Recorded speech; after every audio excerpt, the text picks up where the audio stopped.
এখানে জিন ভূতের বসবাস। ভিতরে অনেক অন্ধকার।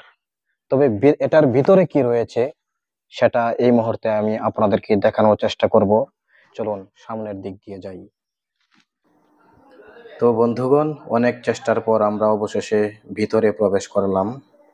ভিতরে প্রবেশ করে আমরা যা দেখতে পারলাম, এই যে এটা আমরা এতক্ষণ বাহির থেকে যে জিনিসটা দেখার চেষ্টা করছিলাম, ভিতরে মূলত ওইটাই।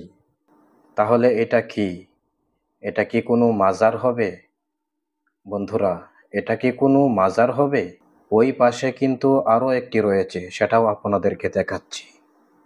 ওই যে দুটোটা দেখতেই একই রকম, দুটোটাই কিন্তু সাদা কাপড় দিয়ে মোড়ানো অবস্থায় রয়েছে।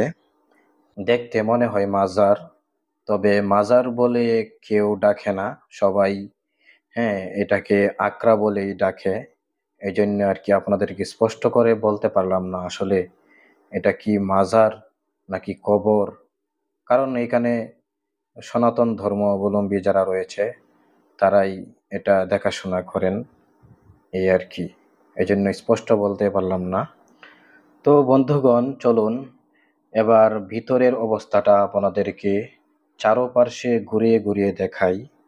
দেখুন ভিতরে কি রয়েছে।